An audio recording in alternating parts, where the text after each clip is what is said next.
正上當地名產做見面禮，民進黨基隆市長參選人董子偉23號來到台南市府，以議長身份甲台南市長黃偉綽展開市政交流。高雄有演唱會經濟，基隆有郵輪經濟，所以有很多大型郵輪公司以基隆作為這個母港或作為這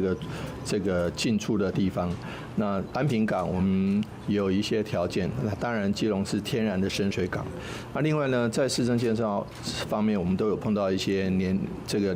少子化、老齡化的問題。台南甲基隆同款有港灣城市的發展特色，毋那前往安平港來實地參訪，也閣了解沙崙智慧理能科學城、園區智慧科技以及產業發展成果，閣向市府就智慧交通、公共運輸、觀光發展以及港灣建設等議題交流。這是一個非常值得參考的一個借鏡，讓更多的人真的喜歡基隆或進來基隆，不是基隆只有小吃。所以，我們未來的整個交通建設，我們也來參考我們在黃偉哲市長規劃、賴市長規劃，一路到了黃偉哲市長的規劃，整個公車把我們的文化節點、景點跟產業跟需求全部勾勒串聯起來，這是我們基隆非常急需要改變跟學習的地方。董子偉認為，好的市長會當帶動城市發展，兩座城市都面臨轉型課題，希望學習外縣市建設經驗，做未來市政規劃參考。